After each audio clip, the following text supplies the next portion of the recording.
Olá, sejam todos muito bem-vindos. Estamos começando mais um Espaço Plural, o programa de entrevistas aqui da Unis TV, onde a gente recebe as pessoas dos mais variados segmentos e a gente aborda todos os tipos de tema. Hoje, a nossa convidada é a Valquíria Toledo, que é especialista em saúde mental, doutora em enfermagem e também coordenadora da saúde mental aqui em Santa Cruz do Sul. Muito obrigado por atender o nosso convite e vir aqui conversar conosco. Oi, obrigada pelo convite, é um prazer. Bom, desde 2015, setembro é conhecido como o mês de conscientização sobre doenças mentais e prevenção ao suicídio. Setembro Amarelo surgiu justamente para quebrar tabus, reduzir estigmas e estimular as pessoas, principalmente, a buscarem ajuda. Segundo um estudo realizado pela Unicamp, 17% dos brasileiros, em algum momento, pensaram seriamente em dar fim à própria vida. Destes, 4,8% chegaram a elaborar um plano para que isso acontecesse. Eu vou começar perguntando para ti, Valquíria, é possível evitar em muitos desses casos que esses pensamentos suicidas, eles se tornem realmente realidade e entrem para a estatística? Sim. O Setembro Amarelo ele vem, né, como uma estratégia a mais de dar ênfase justamente nessas estratégias, nessa necessidade da gente prevenir os suicídios, né, que vem a ser o desfecho mais triste, né, dentro dessa situação, que é uma situação que fala de um sofrimento, de algum transtorno, muitas vezes, mas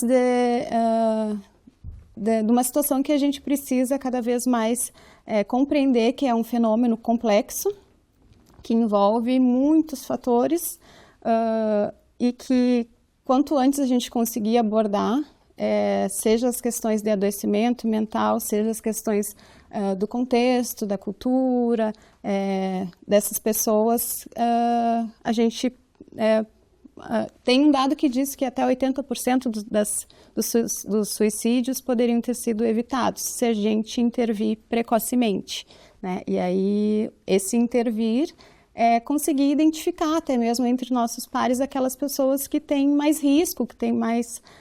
tem um contexto que possa estar nos sinalizando de uma possível tentativa ou de um suicídio.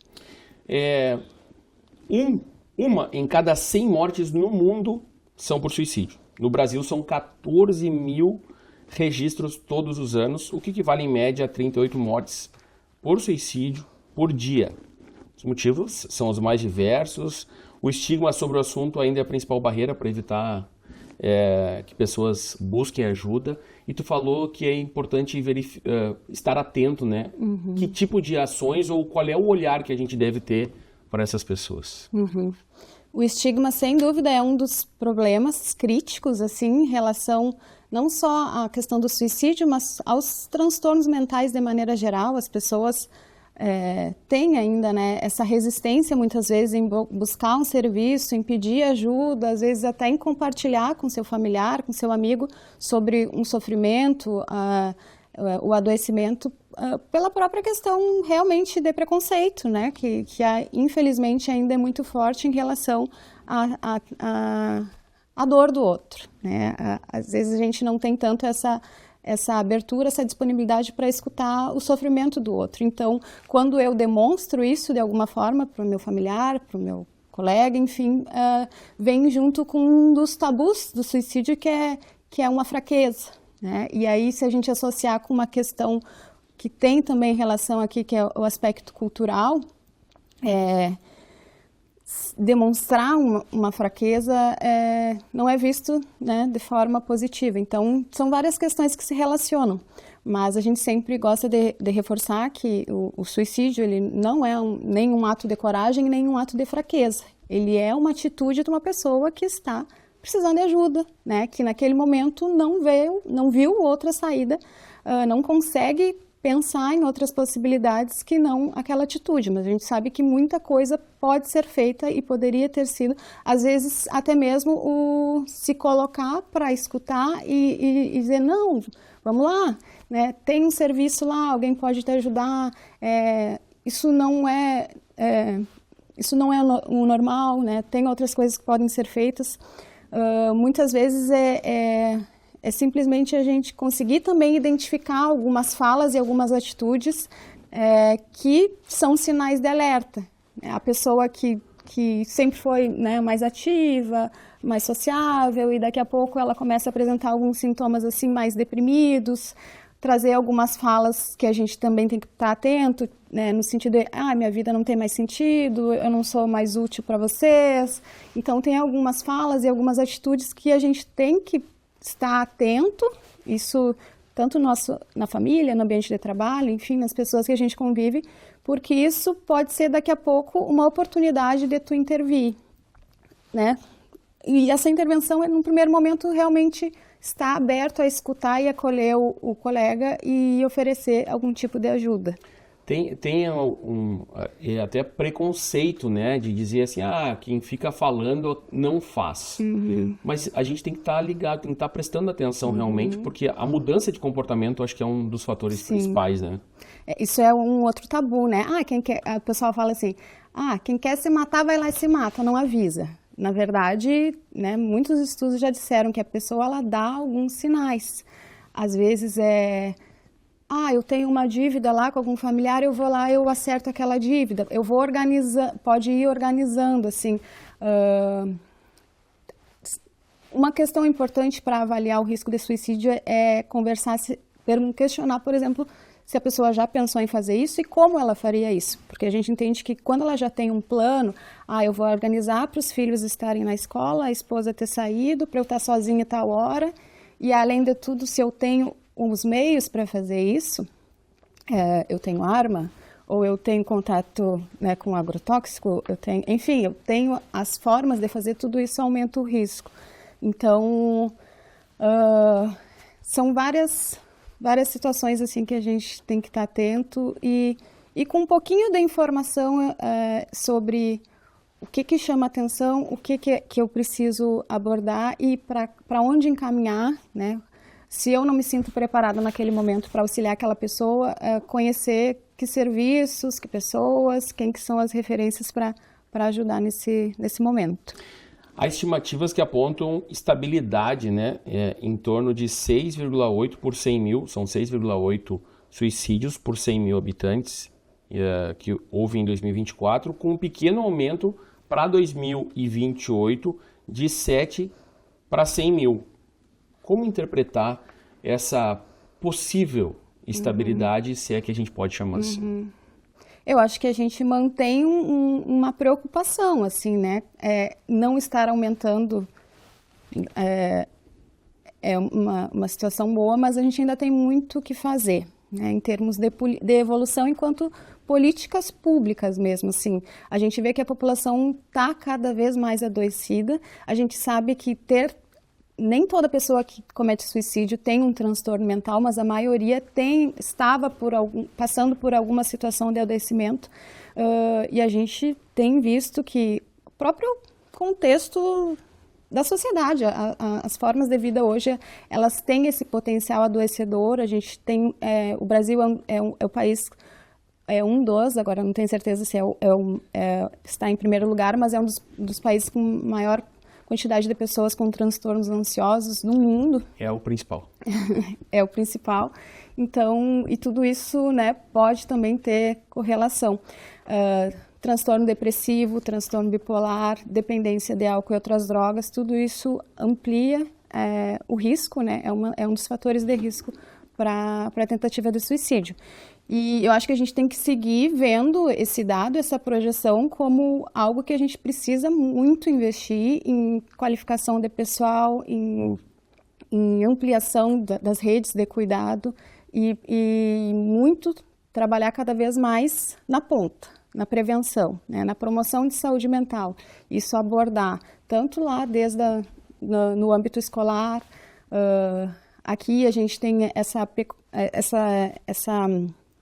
peculiaridade, ainda mais do contexto das populações rurais, que é algo que a gente tem que estar bem atenta também e tem todo um cuidado diferenciado, um olhar diferenciado para essa população.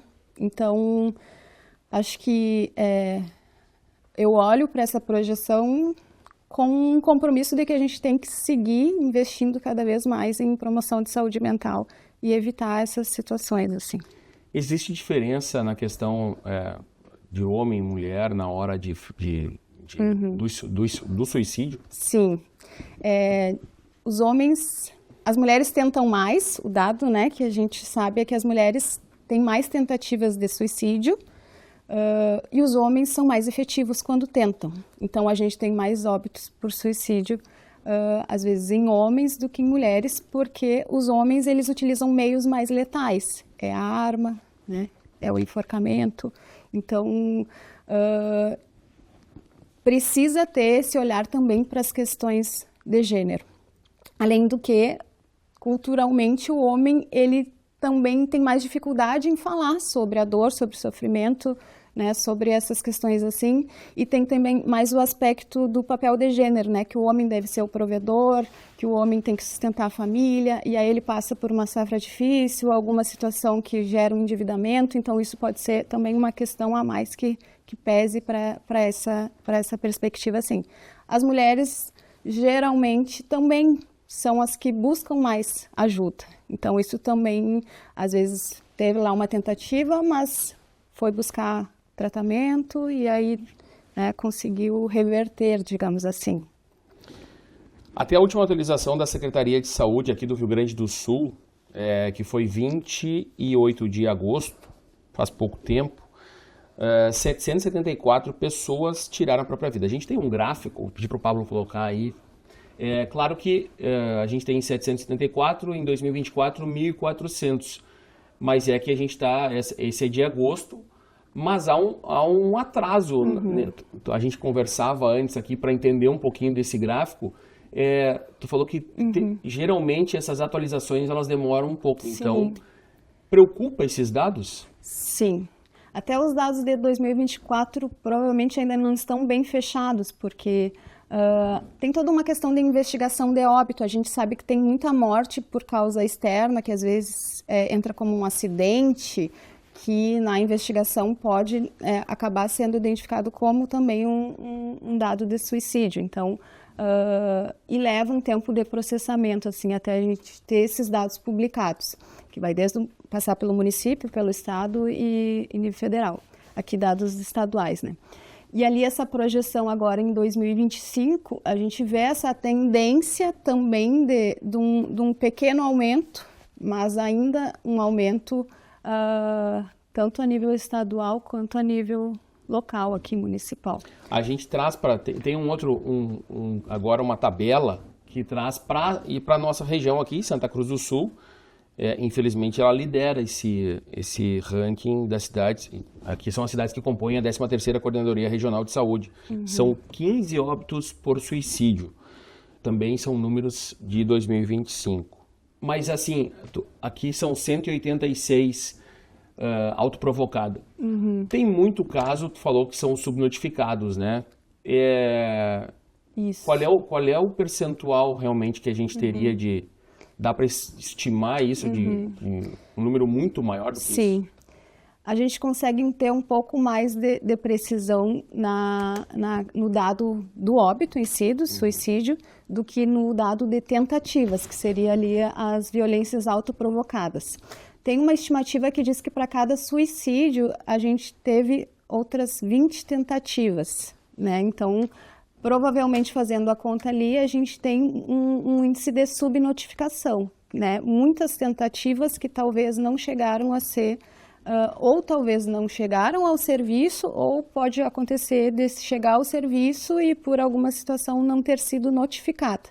Isso é um problema, assim, é uma situação que a gente vem trabalhando no âmbito do nosso comitê, depois eu posso falar um pouquinho dele, de qualificar as equipes, né, os serviços que recebem essa pessoa para registrar esse dado. Tem toda, né, uma forma disso ser feita, a notificação ela é feita no formulário SINAM, E esse dado que nos dá subsídio para compreender esse panorama, né, de em que região isso acontece mais, com que, né, são homens ou mulheres, quais os meios que utiliza, em qual horário do dia que isso acontece, em qual local, é área urbana, é área rural. Então, tem toda uma série de dados que a gente precisa registrar para poder compreender melhor esse fenômeno e agir estrategicamente, assim. Mas hoje, a realidade é que a gente tem muita subnotificação. Precisamos melhorar isso. E como é que age o comitê? Como é que vocês trabalham especificamente na questão até de prevenção, de levar o conhecimento das pessoas que tem ajuda, dá para buscar ajuda? Sim. O Comitê de Promoção da Vida e Prevenção ao Suicídio foi um comitê que foi criado com essa perspectiva intersetorial. Então, a gente tem representações tanto da Secretaria de Educação, Saúde, Segurança Pública. A gente nos reunimos mensalmente. E nessas reuniões, então, a gente planeja algumas ações, seja de educação em saúde nas escolas, abordando, não diretamente, assim, a gente tem cada vez entendido que o que a gente precisa falar é sobre bem viver, sobre às vezes a gente nem fala saúde mental, a gente fala sobre qualidade de vida, sobre autoestima, sobre autocuidado, sobre inteligência emocional. Então, a gente faz um trabalho voltado tanto para crianças, né, escolares, quanto também para a formação de profissionais de saúde, profissionais da rede. E algumas, o comitê, ele muitas vezes é demandado, né, conforme surgem algumas situações assim que o pessoal identifica, nos aciona, e a gente faz algumas ações. Além de buscar fazer esse acompanhamento, esse monitoramento dos dados que acontecem. Então, é um comitê intersetorial que se reúne mensalmente e propõe ações voltadas para a promoção da vida e prevenção do suicídio. A gente tem, na questão de dar visibilidade, de falar a respeito sobre uma morte que tenha sido sobre suicídio, digo, dos veículos de comunicação, sempre se teve um certo receio. Como é que tu vê esse papel também da mídia de falar a respeito, de notificar, dizer que houve, né, um suicídio, mas assim, isso pode despertar gatilhos ou é importante falar, noticiar, mas também para abordar também que é possível buscar ajuda ou debater o tema, falar sobre o Setembro Amarelo, ter mais ações? Sim. A mídia, ela pode ser um parceiro muito importante, sim. Muito se falou, assim, né, sobre o que pode, o que não pode. A gente tem, sim, algumas recomendações, né, do que divulgar e como divulgar. Tem a forma certa de fazer isso, porque tem essa questão do efeito Werther, que chamam, né, que é o potencial de imitação. Quando eu divulgo um suicídio de forma espetacularizada, né, ou então levando a entender para quem lê aquela notícia de que aquilo foi uma solução, né, a pessoa não pode se identificar com aquilo, né, achar que, poxa, nessa situação eu também faria, porque tem sim esse potencial da imitação. Eu acho que eu entendo que a mídia, ela vem como um parceiro no sentido de alertar que isso é um problema, que é uma situação que a gente precisa estar atento e que as formas de evitar são essas e essas e essas. Os locais para buscar ajuda são esses. Então, acho que tem sim um papel importante, mas tem que ser feito com seriedade, com responsabilidade, né? Porque a gente está falando, além da pessoa que morre, né, tem toda uma família, tem todo um contexto. A gente também trabalha com a ideia de pós-venção, né? Por quanto tempo aquela família enlutada também, né, tá vivendo aquilo ali. E às vezes vê alguma notícia também, né, faz reviver aquilo tudo. Sem contar que ter um familiar que teve tentativa também é um fator de risco. Então, tudo isso a gente tem que ter, tem que ser uma abordagem cuidadosa, assim, com as pessoas. É isso, a gente vai fazer uma rápida parada, a gente vai continuar conversando com a Valquíria Toledo, especialista em saúde mental. A gente vai tomar uma aguinha e a gente já volta.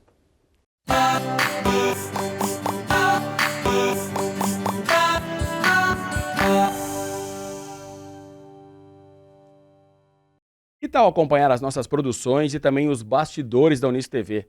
Para isso é muito simples. Basta nos seguir no Instagram e também no Facebook. Claro, você pode nos acompanhar também pelo canal 15 da NET e pelo nosso canal no YouTube. A gente espera por você.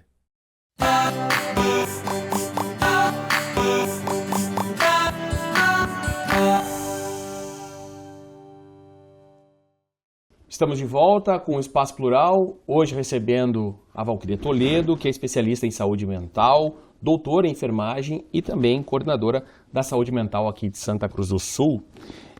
Fatores como o uso de drogas, álcool, a depressão, o endividamento, a gente falou um pouquinho sobre isso no primeiro bloco, podem representar um maior risco de vulnerabilidade. E como é que as pessoas, seja em ambiente de trabalho, em casa, amigos, quais são os principais sinais, se é que existem, os principais sinais para perceber que a coisa não está boa? Eu acho que principalmente quem está próximo conhece o comportamento habitual das pessoas, né? Quando tu consegue perceber que está diferente, né? Que a pessoa talvez num comportamento, se a gente relacionar com um transtorno depressivo, né?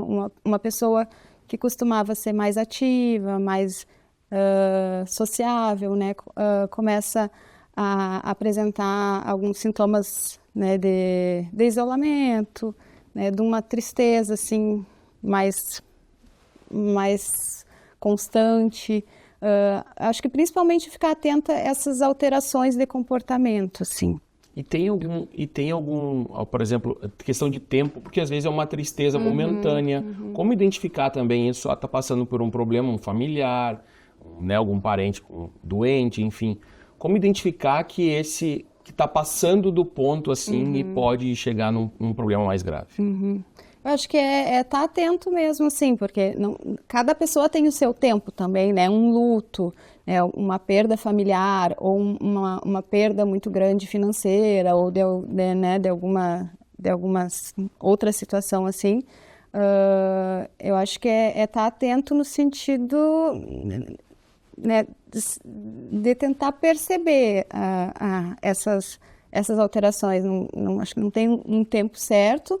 Mas a gente, né, diante de uma tristeza, de um evento, né, de luto, por exemplo, a gente, óbvio, o esperado é que tenha ali um sofrimento, mas isso com o tempo passa, a pessoa vai retomar suas atividades, né, vai voltar a trabalhar, se trabalha, vai voltar a fazer coisas que gostava, mas essa perda da vontade, do sentido, né, de viver, assim, junto com outras questões que a gente tem que estar atenta também. O suicídio, né, ele tem como fatores de risco que tu mencionou ter um transtorno como depressão, mas não obrigatoriamente. Se também faz uso de alguma substância, aumenta o risco. Se essa pessoa tem algumas profissões também que têm maior incidência, profissões da saúde, profissões da segurança, né, porque tem mais acesso também aos meios, né, seja por medicação, ou seja por arma de fogo.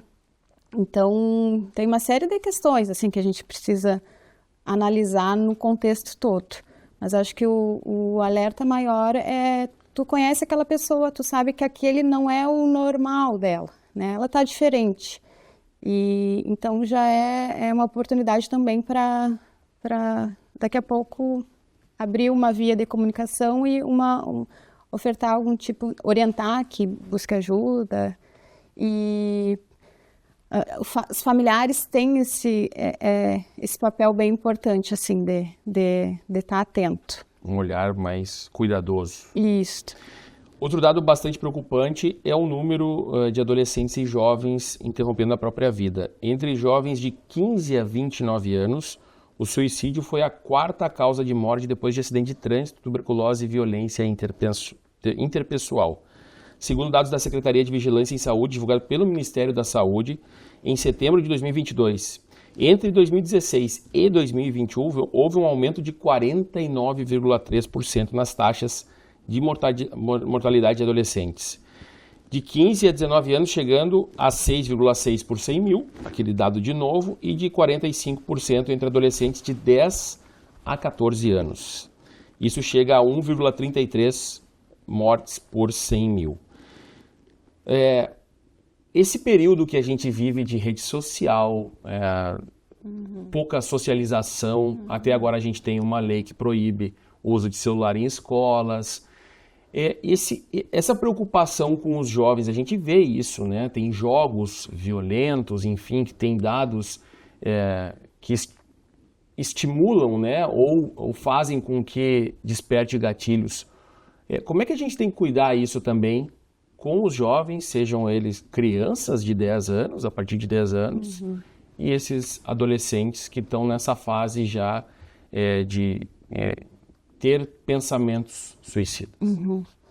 Isso é uma situação muito preocupante, né? Acho que a gente já vê um movimento em relação às tecnologias, né? O uso de tanto a exposição a jogos quanto enfim, coisas na internet, que isso realmente a gente precisa avançar em termos até de legislação e normativas na escola, mas acho que principalmente no âmbito familiar, assim, a gente acabou meio que delegando ou colocando nos aparelhos, né, na tecnologia, um lugar que é da presença do afeto da família, e esses jovens, adolescentes, crianças, enfim, com cada vez mais acesso a um mundo de coisas boas e horríveis que podem acessar por ali. Também a gente acaba sendo bastante acionado pelas escolas por um comportamento mais inicial, que é da autolesão, né, que dentro do espectro do suicídio, ele inicia com um comportamento autolesivo, ainda não uma intenção de se matar, mas uma intenção de se machucar, né, que são essas automutilações. Mas isso já é um sinal de alarme bem importante, assim, né? O que está acontecendo com essa criança? O que ela está querendo anestesiar ali com aquela dor? Que eles dizem, né, que o corte é para maquiar uma outra dor, que é uma dor existencial, que é uma dor de uma falta de atenção, de carinho, ou de alguma situação que pode estar sofrendo dentro de casa ou na escola, né? A gente também trabalha bastante a questão do bullying, então acho que é a presença atenta também de familiares e professores, enfim, da comunidade escolar, e por onde essa criança, esse adolescente circula, porque sem dúvida nenhuma a influência, né, do acesso a ter toda essa informação, e é tudo sem contar na repercussão de que ter tudo, né, instantâneo acabou limitando o desenvolvimento de habilidades de saber lidar com frustração, habilidades emocionais que a gente vê que são cada vez mais frágeis assim no desenvolvimento das crianças e dos adolescentes. Então essa coisa do impulsivo, do vou lá e faz, e o que não dá certo, tem uma reação, às vezes, muito exacerbada, né, para algumas coisas. Então, tudo isso são coisas que tem que ficar, que a gente precisa observar, assim. Como é que é o trabalho feito nas escolas, assim, aqui em Santa Cruz do Sul, trazendo para a nossa realidade? Sim. Como é que é feito esse trabalho? Sim.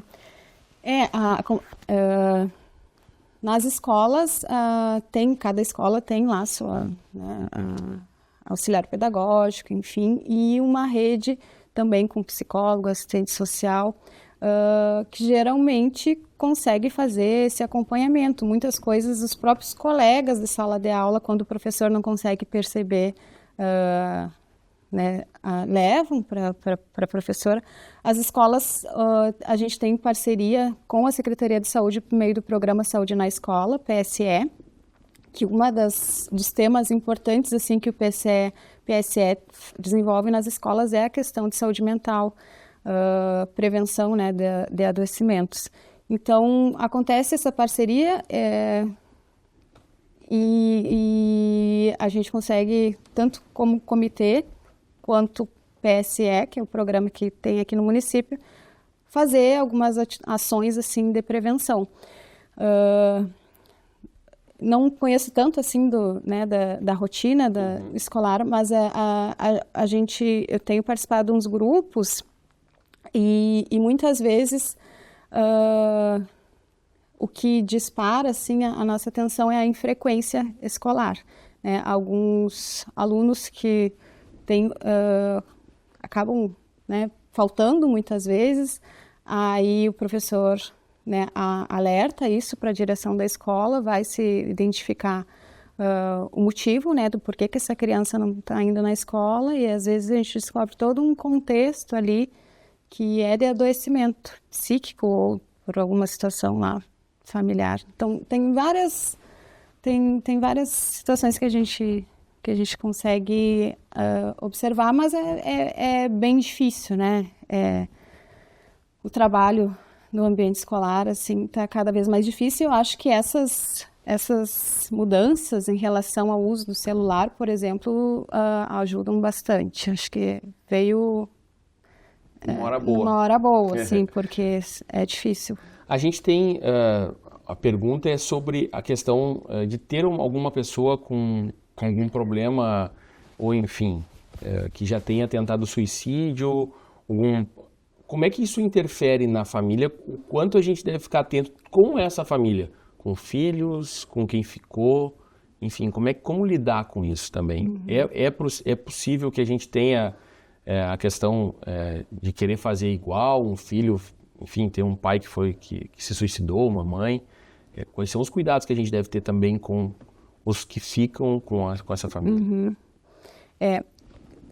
Tem essa preocupação, assim, né, que ter um familiar que já teve uma tentativa ou uma morte por suicídio, isso também é um fator de risco e cuidado a mais que a gente precisa ter. Daí quando eu falo a gente, pensando assim, serviços de saúde, né? Sim.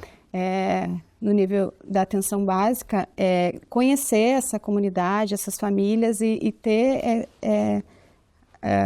poder ter isso rastreado, assim, no sentido de como que está a saúde emocional, enfim, como que essa família tem lidado com isso e cada um dos seus membros, né, como que está a questão de saúde deles mesmos, assim, de poder acompanhar isso, né, talvez investir mais ainda em oferta de cuidado, de suporte emocional. Aonde a gente pode buscar ajuda aqui em Santa Cruz do Sul? Sim. No nível primário, né, a porta de entrada para qualquer situação de saúde e adoecimento são as unidades de atenção básica. A gente tem SFs e UBSs, que são os serviços que estão mais perto da casa das pessoas, falando de SUS, né, que é a realidade que eu conheço. Então, a primeira referência, o lugar onde a pessoa pode buscar ajuda no primeiro momento, seriam as unidades básicas de saúde. Lá ela vai ser acolhida pela equipe, né, enfermeiro, médico, e pode trazer, às vezes é o próprio agente comunitário de saúde que consegue identificar isso. Olha, a dona Maria lá, ela tá mais só na cama, tá triste, né, desanimada, enfim. Aí, se essa pessoa não busca atendimento, essa equipe, ela precisa ir até fazer uma visita, tentar, né, entender melhor.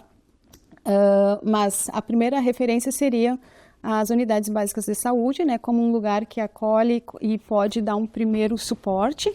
Se as unidades entenderem que é um caso que já envolve um risco iminente, né, essa pessoa ela está avisando e tem um risco dela fazer uma tentativa de suicídio ou se é uma situação de risco iminente, a referência são os serviços de emergência, né? Eu estou aqui com uma pessoa, ela está sinalizando, ela vai fazer, o que eu vou fazer? Eu vou chamar o SAMU, né? E o SAMU vai encaminhar ela para a porta que a gente tem como referência, que é a emergência do Hospital Santa Cruz.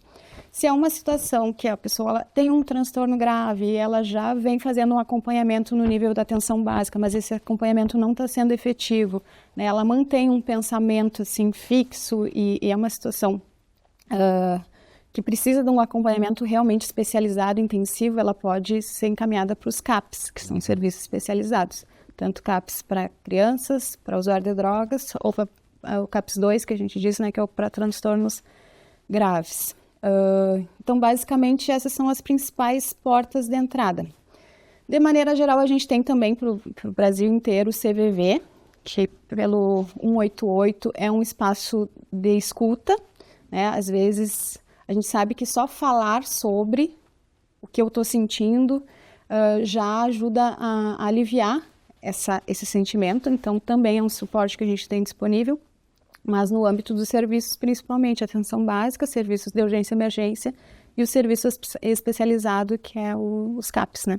A gente tem uma rede, né? É uma rede de apoio, uma rede que está à disposição das pessoas. E o papel do profissional de saúde ao perceber no atendimento, enfim, o quão importante é ele ter também esse olhar na hora de atender, seja recebendo numa unidade básica, que aquilo ali pode ser uma... Sim. Como é que é o papel do profissional de saúde nesse Bem caso? importante, assim, porque muitas vezes as pessoas... elas buscam com uma causa que não é bem a causa, né? Vai lá com uma queixa de uma dor no estômago, ou uma dor de cabeça, ou traz uma outra situação, mas que se tu tem esse olhar atento, assim, né, e faz alguns questionamentos, abre uma via de comunicação para essa pessoa falar sobre como ela está se sentindo.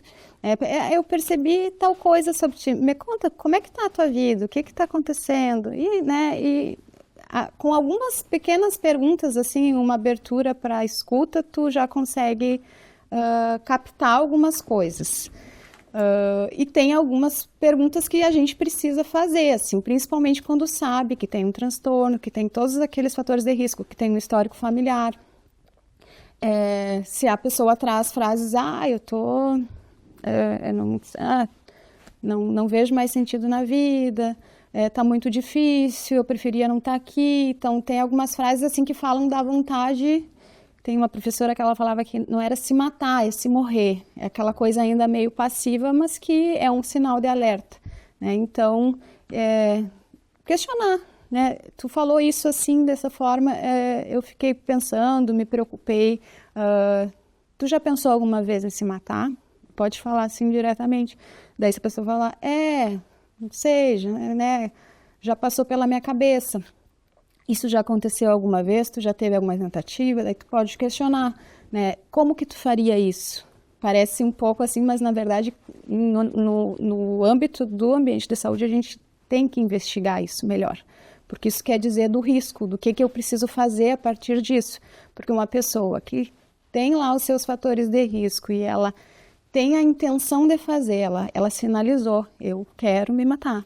E ela tem os meios para fazer isso, ela já sabe como, ela já tem um plano. Esse é um risco bem mais alto. Eu preciso garantir que essa pessoa vai ter um atendimento. Eu não posso simplesmente liberar ela sem ter nada, né? Eu preciso acionar a família, eu preciso manter essa pessoa sob cuidados e vigilância. Então, profissionais de saúde precisam ter esse feeling, isso é coisa que a gente precisa treinar também, para poder perceber e intervir. Tem evidências, eu não sei, na sua opinião, assim, as evidências principais de se tratar o Setembro Amarelo, de se falar sobre isso, o quanto...